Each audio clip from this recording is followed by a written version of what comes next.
Творчий калектыў з італьянскага вострава Сардині «Тенорес» прысвяціў свае выступленне ў Мінску выдатнаму архітэктару Джаванні Бернардоні. Архітэктурнае аблічча Нясвійскага замка належыць менавіта гэтаму аўтару. Канцэрт вакальнага калектыву адбыўся ў Нацыянальным гістарычным музеі.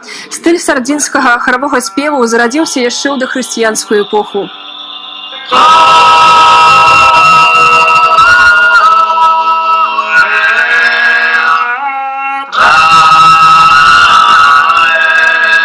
Тенорес – это сардинское старинное пение, которое считается шедевром человечества ЮНЕСКО. Поэтому я думаю, что это очень-очень важное событие.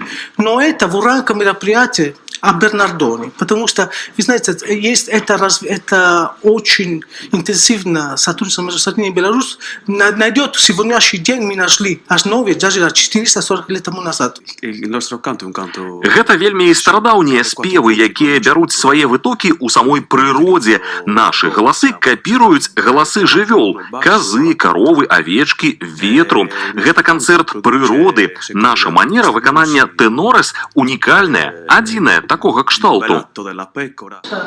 Канцэрт прайшоў у Нясвійскім палаца-паркавым комплексе. Таксама былі арганізаваны выставы і семінары, прысвечаныя архітэктару Бернардоні.